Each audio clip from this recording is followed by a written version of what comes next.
a oração como um meio de resistência. Eu quero que você abra sua Bíblia em Efésios, capítulo 6, versículo 10, Efésios 6:10, a oração como meio de resistência. Durante fevereiro inteiro, nos domingos, nós estudamos sobre esse tema. A oração é a chave.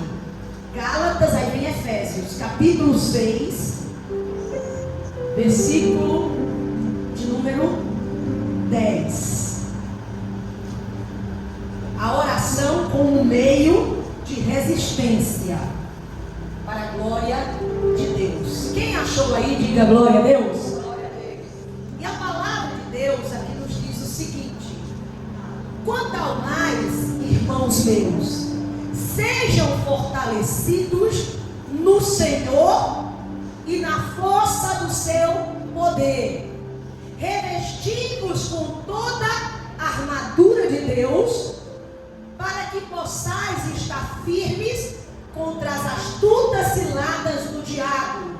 Porque a nossa luta não é contra a carne nem contra o sangue, mas contra os principados, potestades, contra os dominadores desse mundo tenebroso, contra as forças espirituais da maldade nas regiões celestiais. Só até aí, em nome de Jesus. Estenda as mãos aqui na minha direção, estenda as mãos e peça a Deus, diga: Deus, use a pastora dessa manhã para falar através da sua palavra ao meu coração. Aleluia, glórias e glórias a Deus. Meu Deus, nessa hora eu estou aqui diante de Ti, humildemente me rendendo ao Senhor, me rendendo completamente aos Teus pés. Deus, eu sei que o Senhor trabalha do jeito que o Senhor quer. Por isso que nessa manhã eu ofereço a minha vida, o meu coração, os meus lábios, que o Senhor venha me usar do jeito que o Senhor quer para falar com a Tua igreja. Que a Tua igreja, Senhor, ela seja tocada, ela seja movida,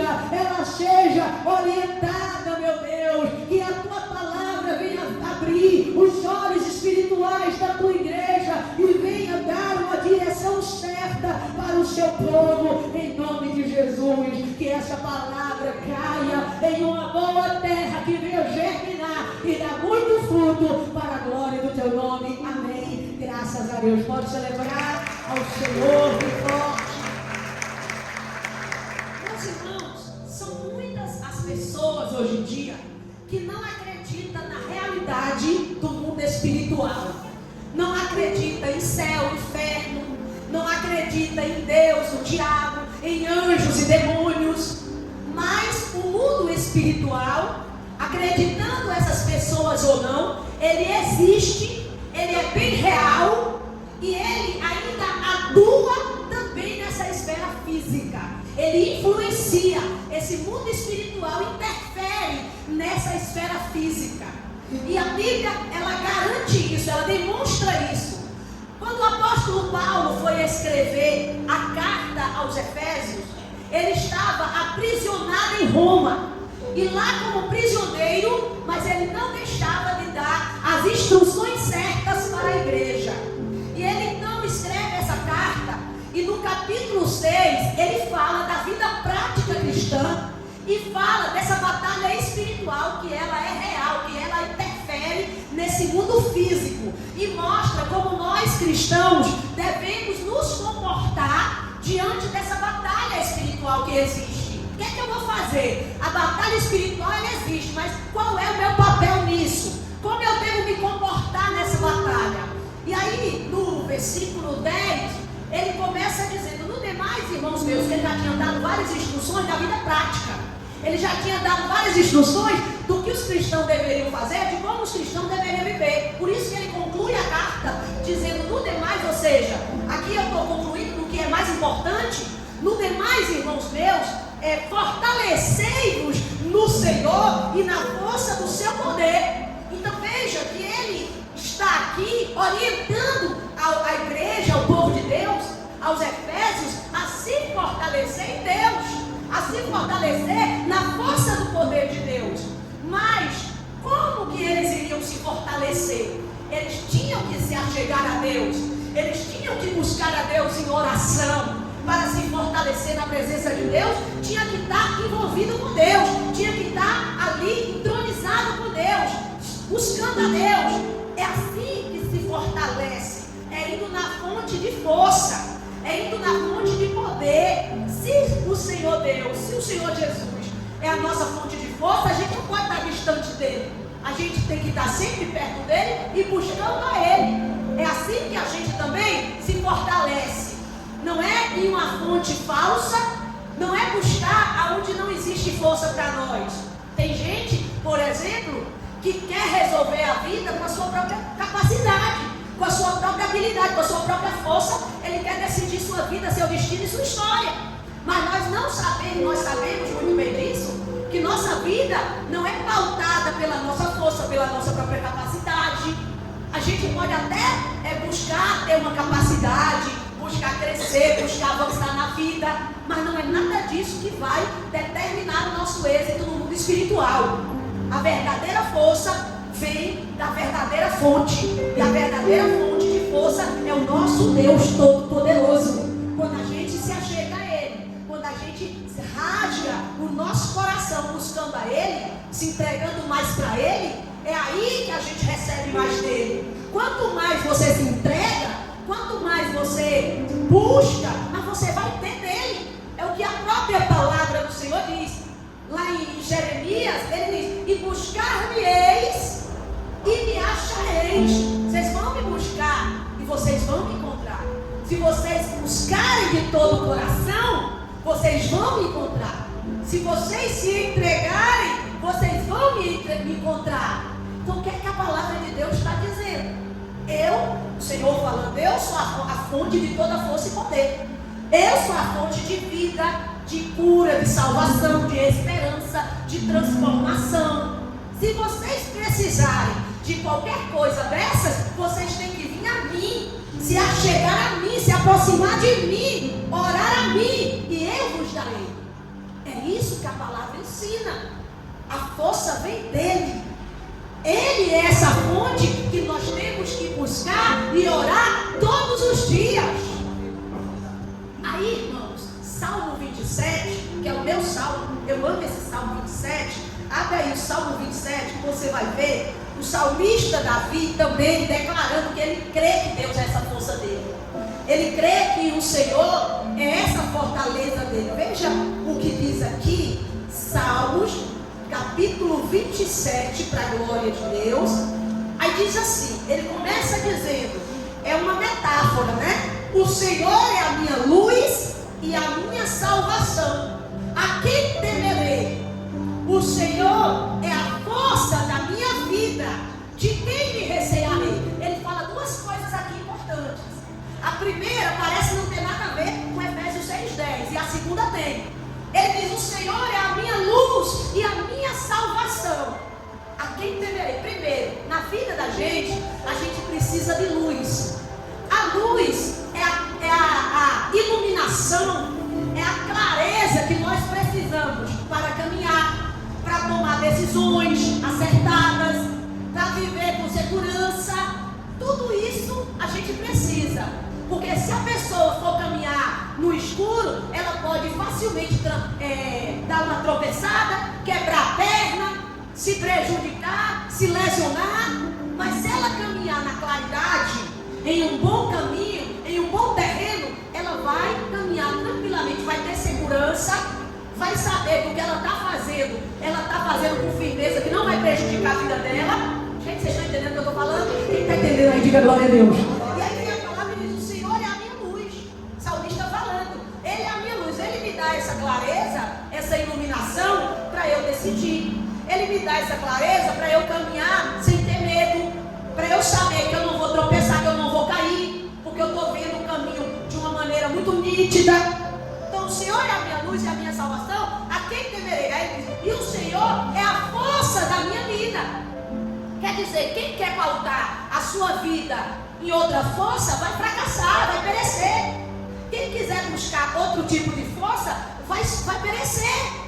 Porque a verdadeira fonte de força é o Senhor, como diz lá em Efésios 6:10 e aqui em Salmo 27.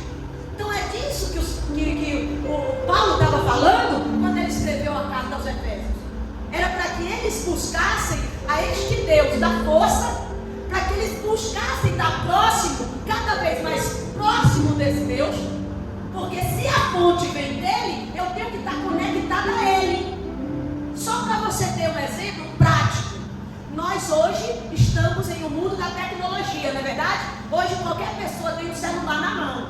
Só que o celular, ele é carregado, ele tem uma bateria ali nele, a bateria dele é uma fonte de força para ele conseguir funcionar. Só que a bateria, ela vai descarregar em algum momento. Aquela bateria descarrega. Quando a bateria do celular descarrega, o que a pessoa faz? Ela pega o carregador e ela conecta na primeira fonte de força que ela encontrar. Ela conecta na tomada. Ela coloca lá na tomada, né? No local da tomada lá, conecta para poder aquela força que tem ali, a força da energia elétrica, carregar a bateria dela. Porque o celular, ele pode até ter a bateria dele, mas se a bateria dele descarregar, ele precisa ir buscar na fonte. Alguém precisa colocar ele conectado. Ah, mas o celular vai carregar, ele tem que estar conectado. E se não for por conexão de fio, hoje já tem outras conexões, mas tem que estar conectado para poder recarregar a bateria. A mesma coisa é a gente quer força, quer estar recarregando a bateria com a força de Deus, mas não está conectado com Deus. Não ora, não busca, está sempre distraído com as coisas desse mundo, está sempre distante. Se você quer buscar, irmão, recarregar sua bateria, está realmente com força nele, você precisa estar conectado nele. Conectado nele é que você consegue estar forte, é que você consegue viver bem.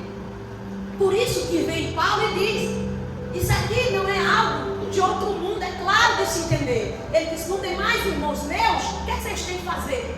Não é mais segredo para ninguém. Se vocês querem vencer na vida espiritual, nessa batalha espiritual que existe, que é real, se fortaleçam no Senhor e na força do seu poder.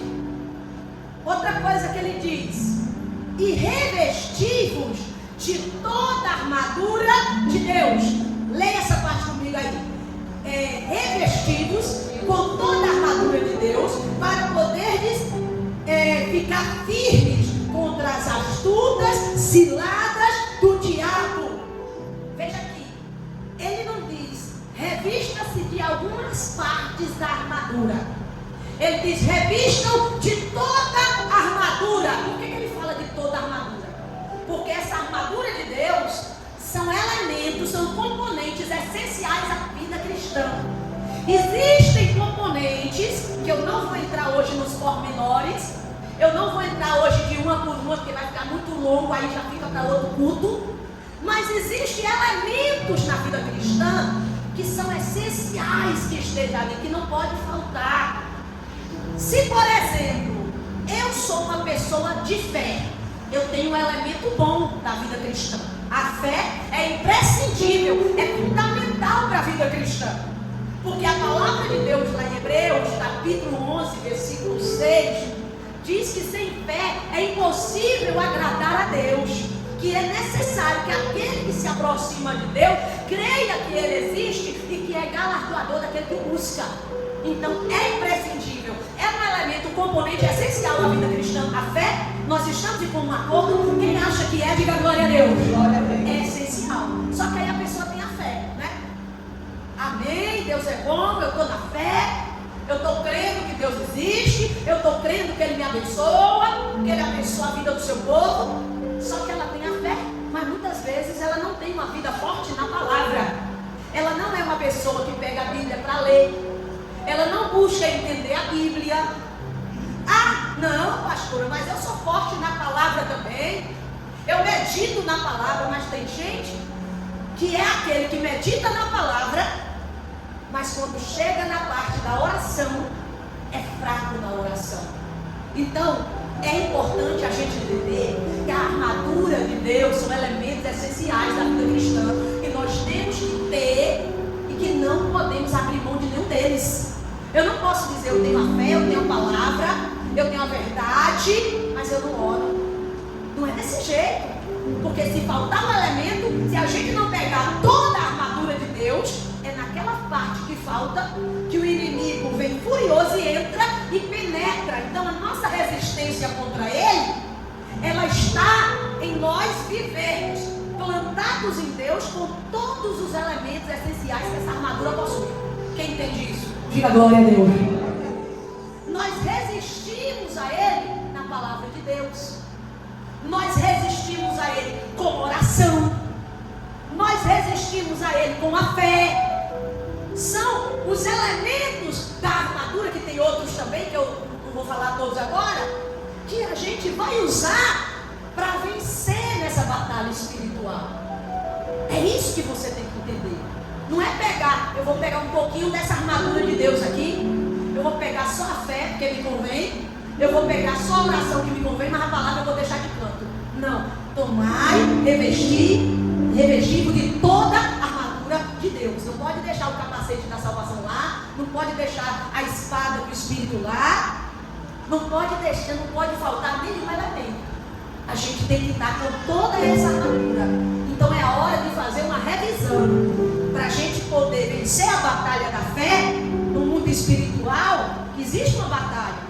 Satanás, ele é furioso e ele envia seus demônios para poder fazer com que nossa vida fracasse. Às vezes essa batalha espiritual vem em forma de tentações. Você está sempre sendo tentado na mesma coisa. Sempre sendo tentado na mesma coisa. Às vezes essa batalha espiritual vem em forma de várias dúvidas que surgem, receios que acontecem. Levantes, onde você passa, o levante acontece. Ali a batalha espiritual é algo invisível.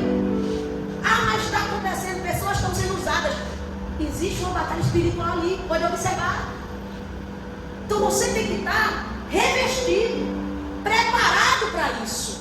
É com toda a armadura de Deus, não é só umas partes da armadura, não é só os componentes da armadura. A palavra eu pego, a fé eu pego, mas a oração não, ou vice-versa. Não é assim. Faça um checklist. Quando a pessoa vai fazer uma prova importante, uma prova de concurso, uma prova para passar em aula, ela tem que estudar, não é? Mas quando ela já terminou os estudos, que está chegando o dia da prova, o que é que acontece? Ela tem que fazer uma revisão. E ela vai sair revisando os assuntos. Revisando. Por quê? Para ver se tudo que está lá no edital, se ela realmente está quite, se ela está bem, se ela está dominando aquele assunto. Então aí o que é que acontece? Revisou. Nesse assunto eu estou ok. Esse assunto eu estou ok. Deu uma passada rápida nesse assunto eu estou ok. E aí ela faz ali rapidinho uma análise e ela vê que tudo ela já está ok e que ela está pronta para fazer aquela prova e passar. Na vida com Deus, na batalha espiritual é assim. O que é que está faltando? Estou bem na oração? Minha vida de oração está boa? Deixa eu fazer uma análise. Não é pastora Sueli que vai dizer que eu estou na sua casa. Eu só pego um pedaço do seu dia. Eu só pego esse pedaço do seu dia que é o culto. Mas o resto do dia, que é a maior parte, eu não pego. Então, irmão, você tem que analisar. Peraí, minha vida está ok na oração? Está legal? Está uma vida de excelência na oração? Ah, tá, glória a Deus. E na palavra, está uma vida de excelência? Tá, glória a Deus. E na fé, que você vai ali fazendo uma análise e passando por cada ponto da vida espiritual para ver se você realmente está bem. Porque até mesmo, por exemplo, quando chega a época de ceia, aí o povo fica desesperado. Eu nem vou para a ceia. Meu Deus do céu, eu nem vou para a ceia, porque eu fiz isso, porque eu fiz aquilo. Ao invés de estar se preocupando com a sua vida em todos os dias, só se preocupa quando vai chegando perto da ceia. Quando vai chegando perto da ceia, fica desesperado. Eu acho que eu nem vou para esse culto de ceia, meu Deus. Eu acho que eu nem vou, porque a pastora vai ver. Que a pastora vai ver que eu não sei. Quer dizer, a preocupação dele está para a pastora ver se ele ceiou ou não. Sendo que aquele que é maior do que eu já viu. Sendo que aquele que você vai um dia prestar conta diante dele já viu tudo. Então, quer dizer, que adianta você tentar esconder de mim se aquele que é o maior de todos e que um dia nós prestaremos conta perante ele já viu todas as coisas. Então não queira fugir de ceia. Organize sua vida, analise o que é que precisa melhorar e procure melhorar. Procure mudar. Quer dizer, falha, qualquer uma das pessoas pode ter. A gente não pode ser hipócrita e dizer que porque é cristão, não, agora não tem um erro. É por isso que muitas vezes o povo do mundo até fica com raiva da gente. Esses crentes ficam cobrando, ficam querendo ser certo, depois é eles aí escandalizando. E é verdade. Às vezes a pessoa é tão rigorosa com o povo do mundo. Ah, vocês estão na carne, vocês estão no mundo. E a gente que está aqui dentro, muitas das vezes também está na carne e está no mundo. Então a gente tem que tomar cuidado. A gente tem que analisar como está a nossa vida. Se a gente está revestido mesmo com essa armadura. Porque a batalha espiritual, como já diz o nome, é espiritual, é algo invisível.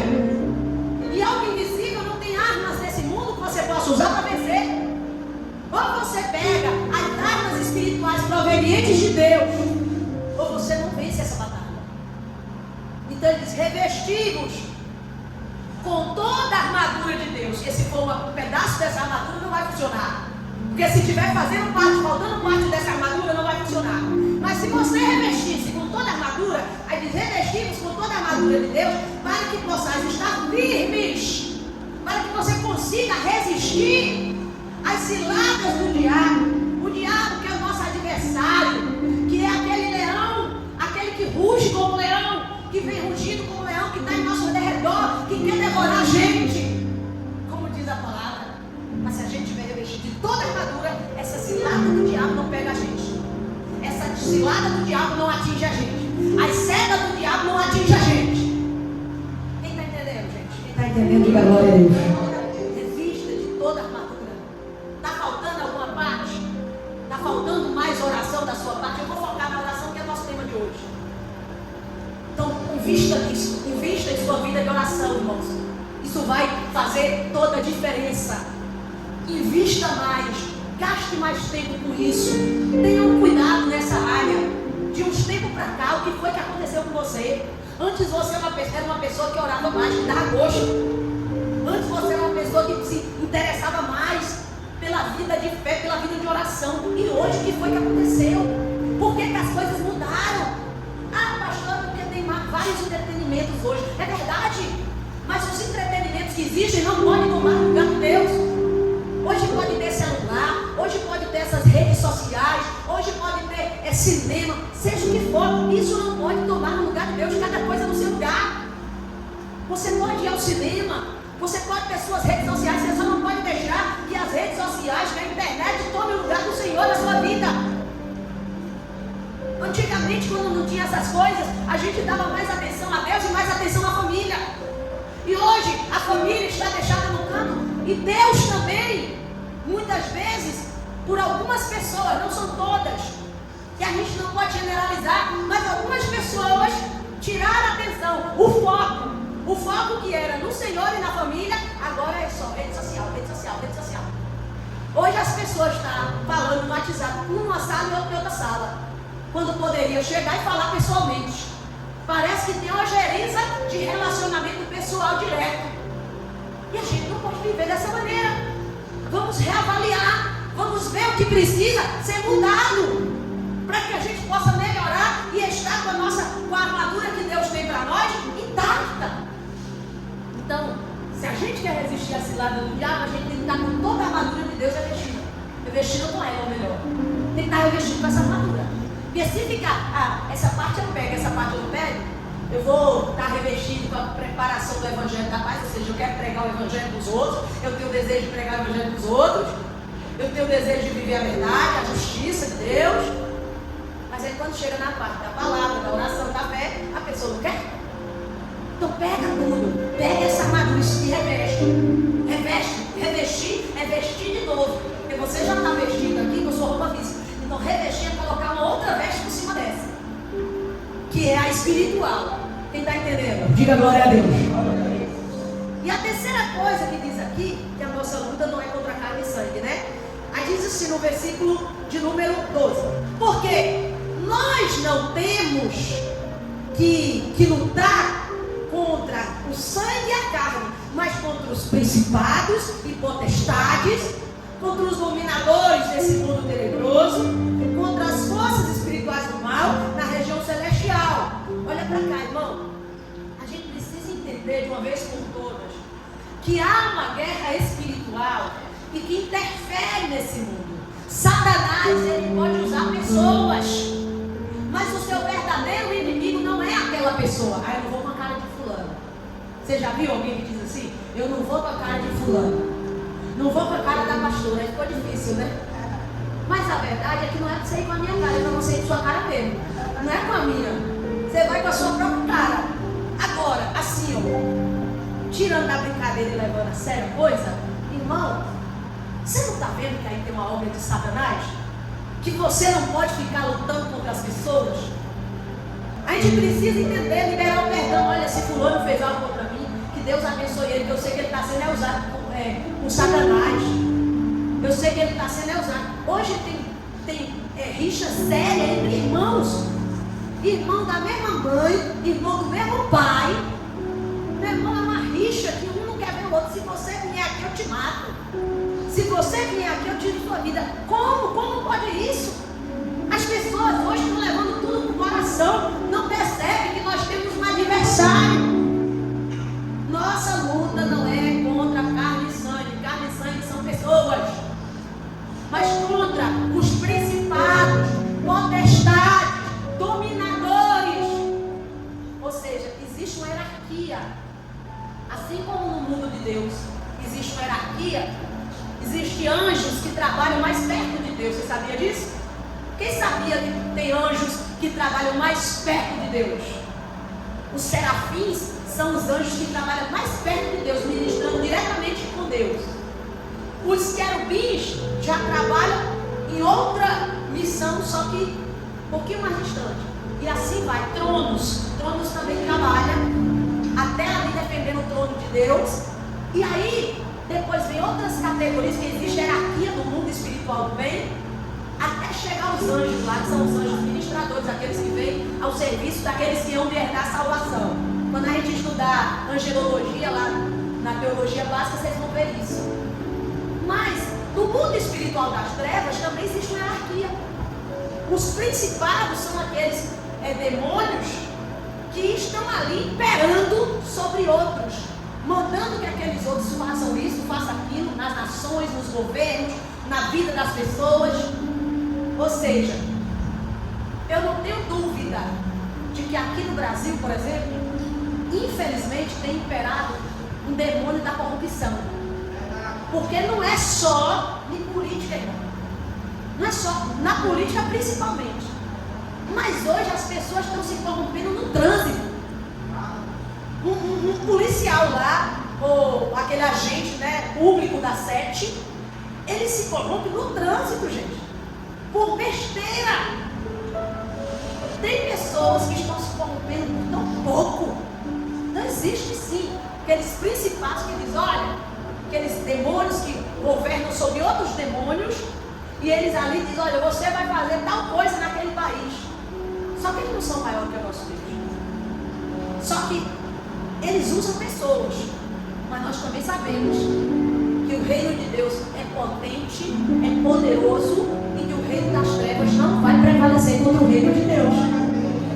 Então eu não vou sair por aí atingindo as pessoas, me intrigando das pessoas, ficando mal das pessoas. Eu não vou sair por aí ofendendo, afetando as pessoas. Pode até acontecer isso por um momento de vacilo meu, mas eu tenho que ter essa consciência. Eu não posso ficar lutando contra as pessoas. A minha luta é contra Satanás, contra os demônios que atuam, que usam as pessoas para causar intriga. Sabe aquela confusão no trabalho que envolveu o seu nome? Ah, eu odeio fulano. Você não entende. Ali foi Satanás, foi o demônio que usou ela. Demônio que usou ela. Então você só tem que pedir misericórdia. Deus tem misericórdia da vida dela. Esse demônio que está usando ela, cai fora, sai da vida dela. Ela não vai ter poder para me atingir. Mas aí fica inimiga da pessoa, ferro e fogo. Aí em tudo quanto é lugar você tem inimizade. Quer dizer, resolve o quê? Fica uma pessoa com inimizade com todo mundo. Com inimizade no trabalho, com inimizade em casa, com inimizade na rua. Para, nossa luta não é contra a carne, nem contra o sangue. Você não entendeu isso ainda? Os demônios estão aí atuando e a gente está perdendo tempo achando que as pessoas que são nossos inimigos. E eu lhe digo mais, está acontecendo isso dentro de famílias, Deus. Está acontecendo isso dentro da igreja, viu? O irmão olha para o outro assim, aquela cara de nojo, aquele bico assim. Eu não aguento, irmão. Esse irmão aí, eu não tenho, olha, eu estou com uma raiva porque ele falou isso e isso. Pelo amor de Deus. A Bíblia diz que um reino dividido contra si mesmo não subsistirá. Que uma casa dividida contra si mesmo não subsistirá. Antes cairá em ruínas. Mas quando alguém vira e diz, pastora, fulano falou da senhora. Ele deixa para lá. Às vezes é uma pessoa que eu estou ajudando dentro da igreja. Fulano falou isso, isso e isso. Deixa, Deus abençoe ela. Porque se eu for ficar botando aquilo no coração, que a pessoa falou mal de mim, pronto, eu não ajudo mais ninguém. Eu não vou poder mais ser pastora de ninguém. Eu digo, não, Deus abençoe. A pessoa não tem entendimento de nada. Que Deus, amanhã ou depois, abre os olhos dela, mostra a ela a verdade, que não é bem assim. Né? Mas eu vou ficar. Não. Um reino dividido contra si mesmo não vai subsistir, vai ser arruinado. Aí está um irmão contra o outro, um bico contra o outro. Não ali, não aguento mais. Sinceramente, a sua luta não é contra ele. Sua luta não é contra a carne e contra o sangue. Agora eu vou e volto. Não é porque a nossa luta é contra a carne, não é contra a carne e contra o sangue, que também a gente vai ficar dando lugar ao inimigo para poder estar zangando os irmãos. Concorda? Porque tem gente que nessa desculpinha aí, né? É o diabo, e fica dando lugar a ele e fica falando mal de todo mundo. E fica tratando as pessoas de forma inconveniente. Porque ninguém vai ofender ela de fazer nada, porque a luta da pessoa não é contra ela. Se coloca na tua posição, viu, servo de Deus? A luta não é contra você, mas você também tem que fechar as portas. Não dê brecha a Satanás. Não fique dando lugar ao inimigo para estar falando mal dos outros, para estar olhando para o outro atravessado. Por mais que a gente tenha diferença um com o outro, a Bíblia diz que nossa luta não é contra a carne nem contra o sangue. Aqui nós somos todos irmãos. Assim como dentro de uma casa, os irmãos brigam, discordam. Eu tenho 2 filhos lá em casa, toda hora, mãe. Eu digo, nem me chame mais. Nem me chame. Tem hora que eu estou tão cansada já. Mãe. Eu digo, chame seu pai. Não me chame não. Por que você fica me chamando? Aí, pai. Você está entendendo? Mas eles têm a diferença deles. Um pensa de um jeito, outro pensa de outro. Um tem um temperamento, outro tem outro. Um gosta de uma coisa, outro gosta de outras coisas. Mas eles são irmãos. Então, querendo ou não, eles precisam se entender. E chegar ao ponto de comum acordo, não é? Nós também somos irmãos aqui. A gente vai ter diferença, como meus 2 filhos ali são diferentes um do outro. Um gosta de uma coisa, outro gosta de outra. Até de comida. Graças a Deus, ultimamente até tem melhorado. Mas tinha uma época lá em casa que um gostava de carne e de frango. Eu digo, aí não dá. Aí não dá, porque vai ter todo dia, vou ter que ter carne e frango. Não, vamos se entender aqui. Você lembra, filho, dessa época? Eu quero frango, outro eu quero carne. Eu digo, aí foi que deu. Aí tinha que fazer todo dia. Imagine, se um gostava de frango, outro gostava de carne. Quando fazia carne, não gosto de carne. O que gostava de carne, quando fazia frango, dizia, não gosto de frango. Eu digo, vou fazer o quê? Aí passamos um tempo. Algumas vezes a gente tinha que fazer 2 proteínas lá em casa. E fomos conversando, tá errado isso aí, a gente não pode ficar aqui. Tem que fazer uma comida só para todo mundo, porque aí é desvantagem. Aí hoje em dia a gente consegue fazer que todo mundo comer. Uns gostam mais, outros gostam menos daquela comida do dia, mas consegue. Tem que entrar no ponto de equilíbrio para conviver, para boa harmonia da família. Não é verdade? A mesma coisa é aqui. Divergência vai ter, mas a gente tem que entender que o nosso adversário não é o nosso irmão. Você sabe por que Caim matou Abel? Porque ele achou que o irmão dele era adversário dele. Nosso irmão não é nosso adversário, não é nosso competidor. Nosso irmão é uma pessoa abençoada que Deus colocou do nosso lado para um dia estar conosco lá no céu junto com Deus. Então, não é competição aqui, é reino. Quem entende isso? Quem entende, diga glória a Deus. Não é competição, é reino. Aqui ninguém está competindo um com o outro. Então não precisa eliminar o meu irmão. Pelo contrário, se eu ajudar o meu irmão, eu aumentarei o meu galardão. Se eu ajudar os outros, eu não sou salvo por isso, mas o meu galardão é acrescentado. Então entenda bem, nossa luta não é contra vizinho, não é contra o irmão da igreja, não é contra pai, contra mãe, contra parentes que se revoltam contra a gente. Às vezes, por causa da nossa fé, tem um parente que começa a se revoltar contra a gente. Olha lá vai o crentinho, lá vai lá o crente, e aí zomba da gente, fala mal da gente pelas costas. Nossa luta não é contra eles. Vamos vencer nossas batalhas no joelho. Nós resistimos ao mal, ao inferno, a Satanás e tudo aquilo que vem dele através da oração. A oração é a chave para termos uma vida vitoriosa com Deus. Ore mais para você viver o extraordinário. Quando vier um problema com o vizinho, ore. Quando vier um problema com alguém da igreja, ore. Quando vier um problema com a pessoa do trabalho, ore. Resolva seus pepinos, suas pendências na oração e não na força do seu braço. Lembra que no início do texto a Bíblia manda a gente se revestir, a gente se fortalecer com a força de Deus? Isso quer dizer, você vai usar a força de Deus para vencer, não a sua. Não é a sua força do braço que vai ser utilizada para você vencer, mas é a força que você buscou de Deus que vai dar subsídio para você vencer essa batalha. Então é isso que você vai fazer hoje. Vencer suas guerras, suas batalhas, não brigando com pessoas, não arranjando intrigas ou inimizades, mas vencendo pelo poder da oração.